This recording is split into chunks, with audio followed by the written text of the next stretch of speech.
চৰাইদেউ শিৱসাগৰ যোৰহাট যি বানপানীৰ যি পৰিস্থিতি এই পৰিস্থিতিক লৈ আমি অতি দুখ অনুভৱ কৰিছোঁ।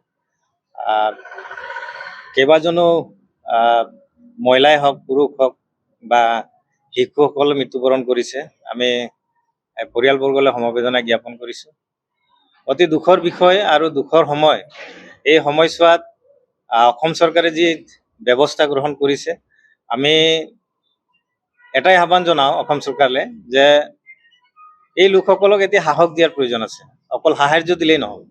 এই লোকসকলৰ ক্ষেত্ৰত চৰকাৰে ওচৰ চপাৰ প্ৰয়োজন আছে। অকল বিধানসভাত কথা ক'লেই নহ'ব। আমি অসম শ্ৰেণী ছাত্ৰ সন্থাই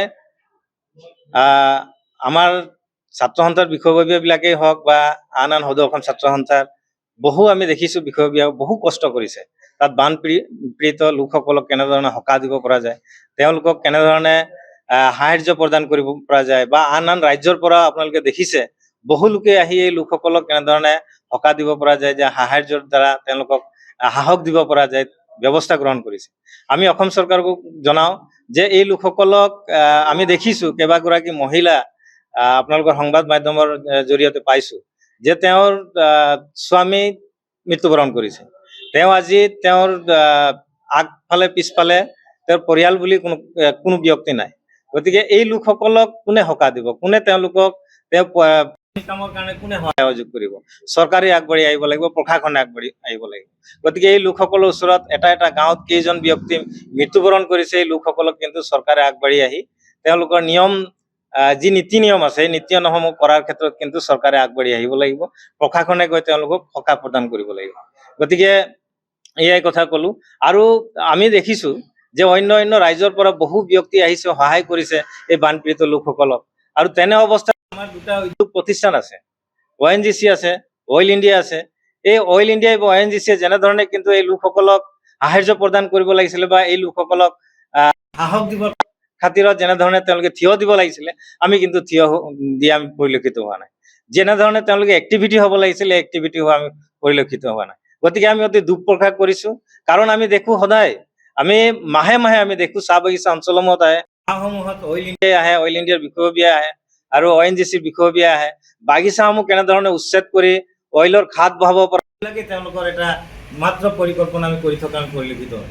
আমি অসম শ্ৰেণী ছাত্ৰ সন্থাই ধিক্কাৰ জনাইছোঁ তেনে প্ৰতিষ্ঠানসমূহক। কাৰণ তেওঁলোকে যদি এই ৰাইজৰ অসমীয়া জাতীয় জীৱনক তেওঁলোকে যদি সহায় কৰিব নোৱাৰে, সাহাৰ্য প্ৰদান কৰিব নোৱাৰে, তেনেহ'লে এই উদ্যোগ অনুষ্ঠান এই অসমত থকাৰ কোনো।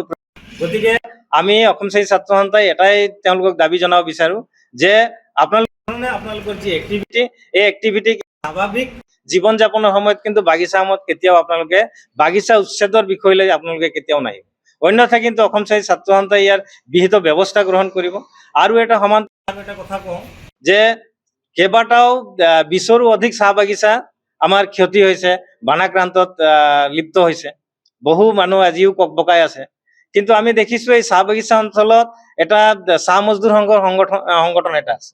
এই সংগঠনক এই চাহ শ্ৰমিক লোকসকলে তেওঁলোকে বছৰ বছৰ ধৰি তেওঁলোকে বৰঙণি আগবঢ়াইছে। কিন্তু বৰঙণি আগবঢ়াৰ স্বত্তেও আজি পৰ্যন্ত আমি কিন্তু দেখা নাপালোঁ এই চাহ মজদুৰ সংঘৰ জৰিয়তে এই লোকসকলক কেনেধৰণে ক্ষতিপূৰণৰ ব্যৱস্থা কৰিব লাগে। তেওঁলোকে আজি আপোনালোকে আচৰিত পাব, তেওঁলোকে আজি যদি হিচাপ কৰে, আজি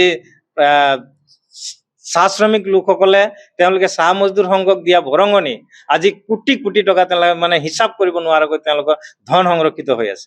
এই ধনেদি তেওঁলোকে কিন্তু এই চাহ শ্ৰমিক লোকসকলক কিন্তু সহায় কৰিব পাৰিব লাগিছিল।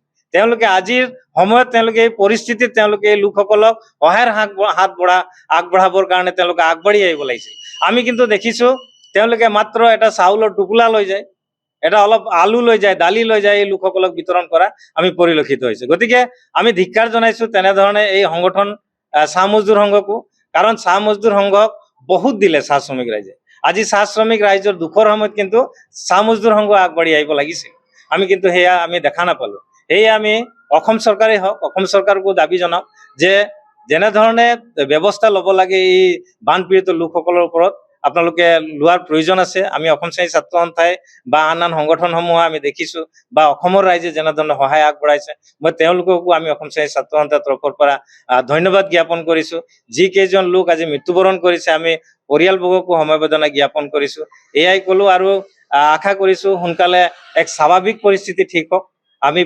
আমি অসম চৰকাৰী ছাত্ৰ সন্থাই এই চৰাইদেউ হওক বা শিৱসাগৰ বা যোৰহাট জিলাত আমি আমাৰ কিছু পৰিমাণে হ'লেও সামৰ্থ্য অনুযায়ী আমি পুনৰ সহায়ৰ আগবঢ়াবৰ কাৰণে আমি আগবাঢ়ি আহিম।